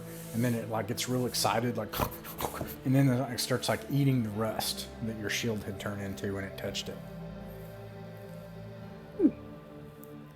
She takes a step back. Could be worse. You could have named it. Don't say I didn't warn you. And I then didn't name it. I just said, "Oh." I know. it starts to, oh no, it starts to snort and stuff. It starts to finish its meal. What is everybody else doing? The retainers are like Leaving. not doing- Oh, everybody's leaving. Is everybody leaving? It lets you leave Well, if you do that. Well, do we see any other exits besides the way we came in? Oh, sorry. You do see a door down here, but otherwise the lantern hasn't been brought enough into the room. The room is still dark on the back end. Could I throw a dagger to distract it on the other side of the room, and then we run out the other door? I would save the dagger. I have a few iron spikes that I pulled from the supplies back in town that we could probably use to keep it distracted for a bit. You throw an iron spike. Yeah, I'll probably throw 2 or 3 of them, just kind of see. It if loves it. goes It runs after it like a dog, and like Yeah, like a chases bone, it like, "Go into the fetch." darkness. Yeah, and then Ugly you can, Fido from hell. you can hear it crunching. Oh, the no, iron you spike named in it. the darkness. Let's get out of here. And this is just a door. The door is actually open now. It's just been left open. When you come through this door, you see a hallway on the other side. We should Yeah. close the door once everybody comes in. Yeah. With the lantern light, you notice that there's a giant ale barrel that is in the far corner of that back room. You close this door after you go through it? Yeah. Okay. What's the door made out of? It's a wooden door that's iron banded.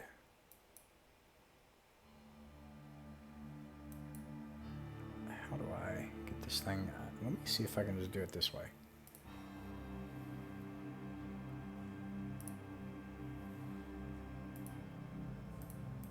Do we see this dead body?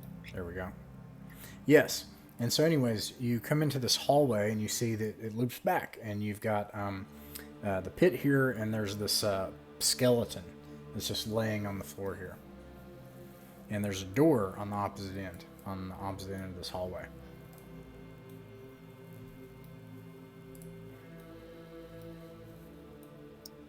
Can I kick the bones into that pit? Sure. You kick the bones and you kick them into the pit. And I don't trust any bones. Overick, at first he starts to protest, and then he says, "Yes, I see what you mean." And Oh no, I feel there's a door like here. desecrating dead is what got us into this mess in the first place. I want to listen at the door. All right, you can. I will tell you what you hear. So, out of character meta here for a second. What I usually do is, you can always assume that you can do anything, and so you can listen at the door. You can see what's on the other side, and I'll tell you like what you would normally hear. But then the check itself, you can assume to be like the worst case conditions, and if you succeed, then you get the best case possible, because it's a very difficult check. But anyways, you can roll for a listen at door check. I think if you're not an elf or something, it's a 1 in 6 chance to hear what is on the other side. And then, listening at the door, though, you hear utter silence. But then, what'd you get on the check? 4. A 4. Okay, yeah, you just hear complete silence on the other side.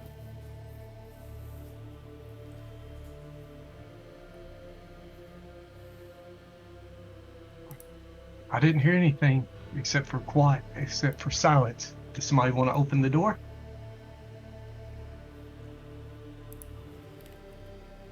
Okay. I guess if no one else wants to, I guess I will. All right. Let's see here. You open the door. And Remember your sacrifice, you Ted. see on the other side another room. The floor here is stone. This is a structure. This is not earthen.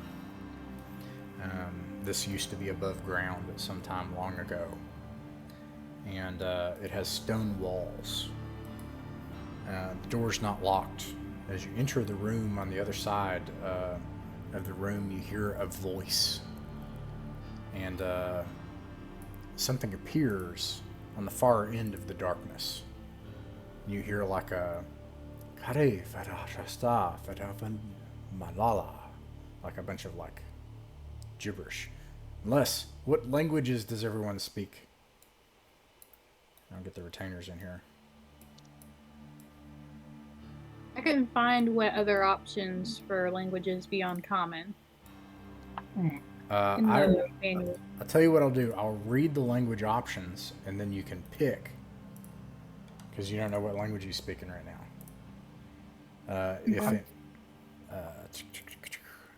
Languages. Orcish and ogre here. What's that? It's a neutral, common, orcish and ogre. Okay.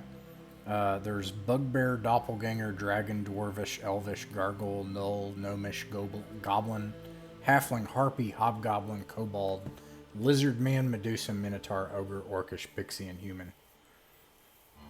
Definitely take Harpy. All right. Okay, so we would take common and then like lawful because that's what our Yeah, and alignment then is. you automatically And then if get your you- alignment language. Yeah. Okay, so then I can choose one additional one. Oh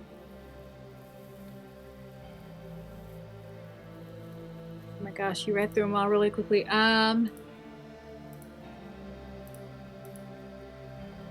Bugbear, doppelganger, dragon, dwarvish, elvish, gargoyle, gnoll, gnome, goblin, halfling, harpy, hobgoblin, kobold, lizard man, medusa, minotaur, ogre, orcish, pixie. Yeah. What about dragon? All right. No, no, just because. What other languages does everybody speak? Does anybody else speak any other languages? If they have a high intelligence score? Did you hear mine? Yeah. Okay. How high in intelligence is necessary to pick up languages? I have it right here. I'll tell you. Go to intelligence, and then 13 through 15 you get 1 extra, 16 through 17 okay. 2, 18 3. I And then speak you automatically common and neutral. so you speak like thieves can't, like criminal tongue, and then you speak the language of the good folk of the light. Would any of our casters, like our hireling casters that we've picked up, react at all to what they're hearing? I'm gonna actually see what language he has, because you can also roll a d20, which I think is fun. And I'm going to see how many languages he has. I feel like Brannick knows some shit. Like he's probably heard this somewhere in his travels, and he just doesn't remember it. I got one more trick, but I'm just gonna hold off. Okay, so Brannick says, "I have one last thing I can do. You should try staying low first. I know magic. I do. And he goes forward. And I'll expand this so you can see what this looks like. This looks like some kind of creature that is human-ish, but not human. It is wearing bizarre and outlandish clothes. And it has like a kind of childlike appearance to its face and skin, with large pointy ears, and a stoic face, and it just appears. The face of this thing appears in the air. The player would know this is almost like a hologram, but the characters would be like, this is like the head of a spirit or something, just appearing in air, and it talks, and Brannick like whispers some things, and then opens his moves some things in front of his mouth, and he starts speaking to this thing in its tongue, and he's like, "It's an elf."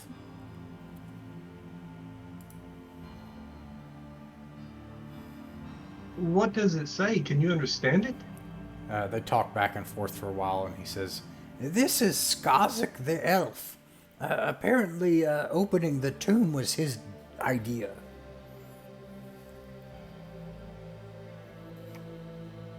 Did he cause the green goo in the city?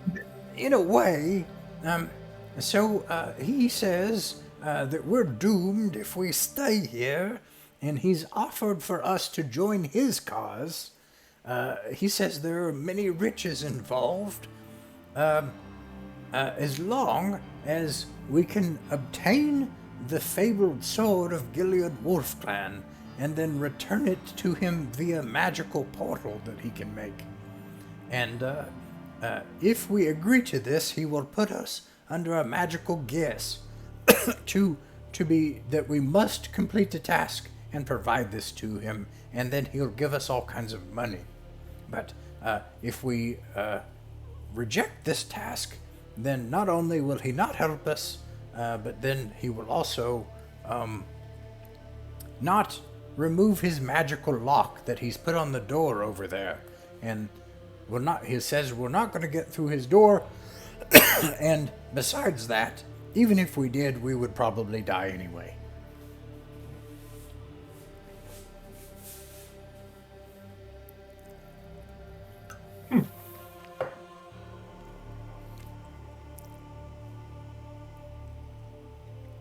The rest of the room is in darkness to you all.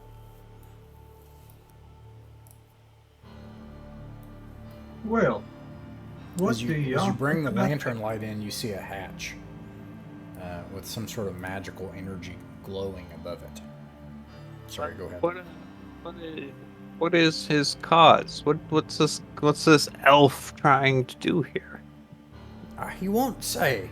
He says that this is for some great. He called it the Great Mission or something like that. That if we give him the sword and step through the portal, he'll make us rich, and he'll open the door for us to do this. Sounds like a trick.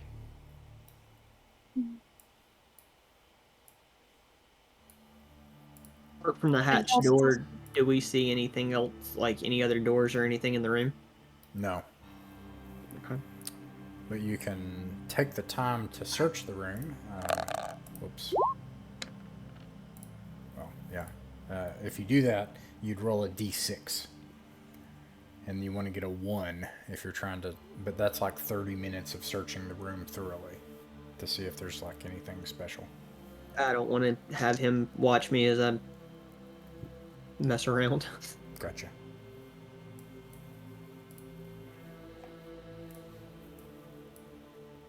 Denise, were you about to say something? I think we talked at the same time. Oh, I was just going to say that it sounds like we're in a rock and a hard place. Also, who's got a lantern? Is it a lantern? Yes. Okay. You still have the better part of an hour of game time before the lantern goes out, so you're good.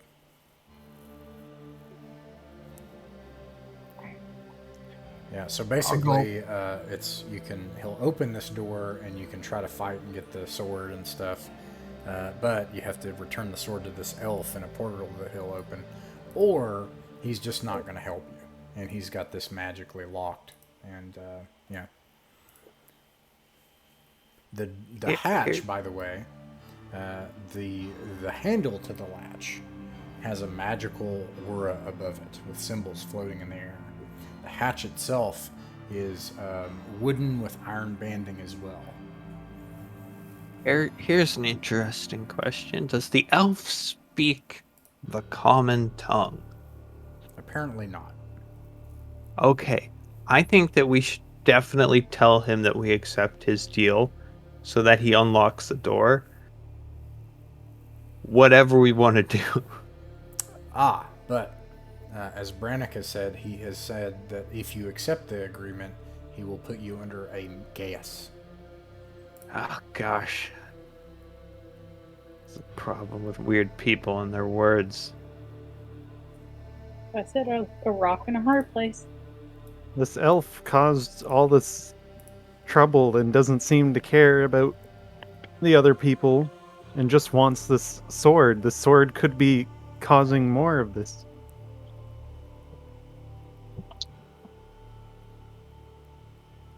I've got a crowbar, and with that crowbar, I pull it out and I go, and I poke at the door, and I look at the elf, and I say, "Is this the door that you're talking about? Can you translate to him?" He talks to the elf, and he's like, yes, this is a door. It's magically sealed with an arcane lock.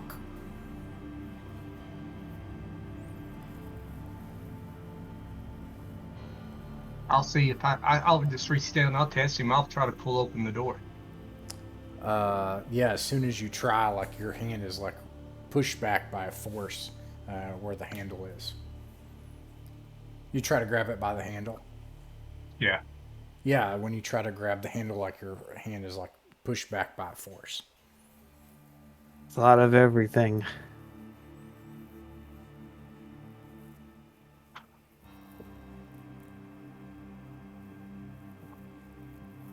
Is that creature that we encountered still back in that previous room? Or has it followed? It hasn't followed you. You closed the door on it. Because it eats metal. Yeah. The iron bands. You're trying to have the creature eat the trap door? Or the hatch? Has iron bands on it. Might be able to If you- eat the iron bands. We could use the iron spikes like a breadcrumb trail and attract it to the trapdoor. I mean, And if it the will either enchant- overcome the magic or fail, and we lose no ground. I mean, if the enchantment was placed upon the iron band and it eats the iron band, it could theoretically work. I mean, I'm thinking the worst comes to worst, even if we can't get through this door, I mean, we know there's other entrances to those mines. So, I mean, we have options abound here. Furthermore, I really liked where Bjorn was thinking. We could agree. We could find the sword, but who's to say he'll know when we find it? Could we also do, is my understanding of the situation correct, that we could get this elf a sword and get paid and consecrate the dead body that someone who is not going to be named desecrated? And be placed under a spell in exchange for those riches that we may still die to this disease without knowing whether or not we actually fixed it. Or did you forget that part? No, I'm pretty sure the elf has vowed to protect us from the disease if we embark upon his quest. That's the impression I'm under. But do we really want to trade ourselves if we damn the rest of the world to it? I don't. No, I'm saying I don't think it's an either or. We can get the sword and put the desecrated body to, I don't know, whatever sorcery priests do. We can fix everything. I would kind of look to Brannick at that point and just kind of ask to convey that and just ask, so is this right if we're trading this sword for the defeat of this disease? They actually spend some time chatting. I'm gonna do another roll, monster roll. Oof, good. I'm glad it didn't land on that. Also, everyone is exhausted, so they'll need to take a rest. We still have 15 minutes. And then Brannick takes some time. It takes another. Okay, that about what 10 minutes. Goodness, he's long-winded. Yeah.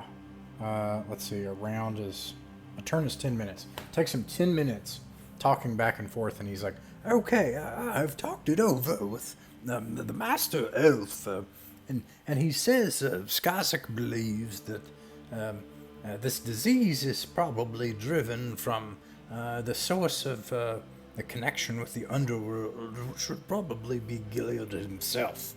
So." And then the cleric that's with the party, Avrek, he steps forward and he's like, "I believe that is what I said.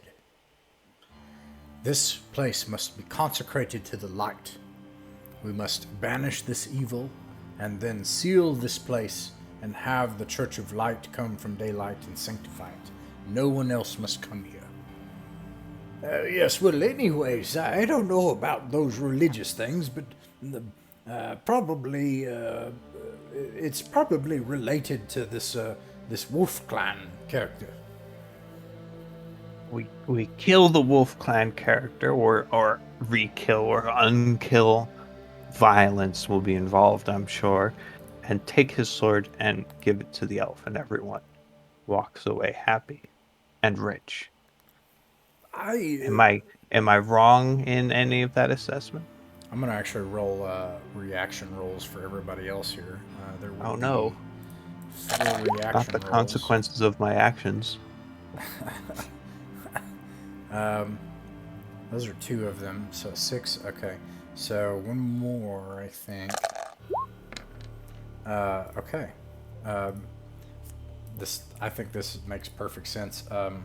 Sethic is like, it sounds like there might be a lot of money. And anyways, it would get us out of this horrid pit.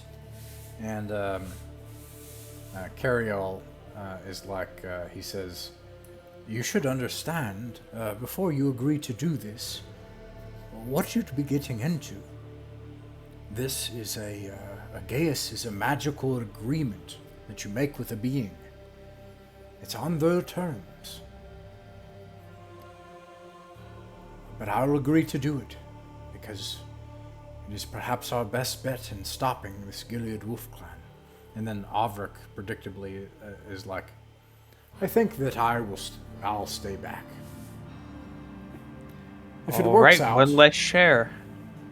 so be it. I'll ensure this ground is sanctified, but I will not enter in agreement with some creature from the beyond."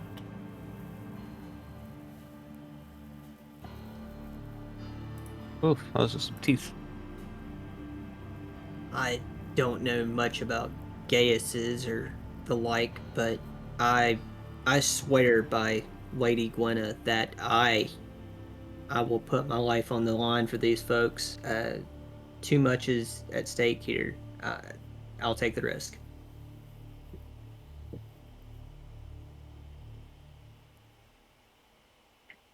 What do you think, Aurora? Well, I don't like elves in dark dungeons and magical things. So this sounds pretty spooky and dangerous. But I want to help everybody too, but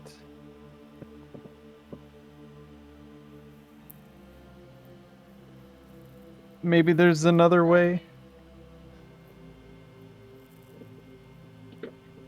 Brannock says, I'll agree to it if we must. But what Cariel says is true. Gaius will bound us magically to the elf until we have completed our task. We'll have no choice once we agree to it. Well, surely not all of us need to agree to the task. Or the Gaius, once the door is open, then that's, great success. I'm sure that I can shoulder this burden He and the turns back and subsequent talks to the reward. elf. He's like, blah, blah, blah. And he comes back. He's like, no, apparently only those with the Gaius upon them can make it through the magic lock, actually. He's thought of everything. Obviously, we have choices abound here. I'm beat. I think we should just find a spot, rest the night, and we can decide in the morning what our best path forward to fight this situation could be. You guys want to discuss it via Discord? Like whether or not you're going to try to use the rust monster, or if that fails, try to go through another hole in the ground somewhere else, or if you're going to go with the elf or tinker with it, or do we just want to make a call? I'll pick a caller. I'm going to roll a dice for the caller if we pick a caller. I'm fine either way. I'm going to pick a caller.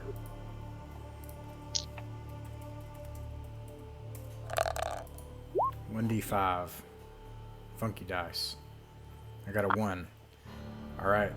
That means that Zeb is the group caller. Zeb, you have to make a decision based on, do we use the rust monster? So you've got... One thing to be clear, the Gaius is like, it is powerful magic. So once you accept it, the only thing you can do as a group is go through this magic door, go down and fight these things down there to the death, and then come back with the sword and go through the portal and give the sword to the elf. There's no agency. But you will absolutely get there and you'll absolutely go through the door. Whether or not you succeed against these things or whatever, who knows? If you don't agree, then you can do anything you want, right? But then you gotta, can you get through the door? Can you find it another way? It's up to you at that point. We'll try the rust monster, and if that doesn't work, we'll agree to it. Oh, he's not gonna have that because he's like standing here watching. He's like, okay, he wouldn't have that. Yeah. Okay. In that case, if we try to get the rust monster in there, he would stop it. So, we'll agree. Okay. I will. So everybody agrees to this Gaius. You can also take your character and be like, no, my character does not agree to this. Okay. Everybody agrees to it. Okay. All right. So at that point, magical energy fills the air. And it sort of looks like a gas. It's this kind of mystical state. You feel yourself almost kind of go to sleep, and then when you wake up, nothing is here. This elf is not here. And I'm going to look at this really quick. It says you can only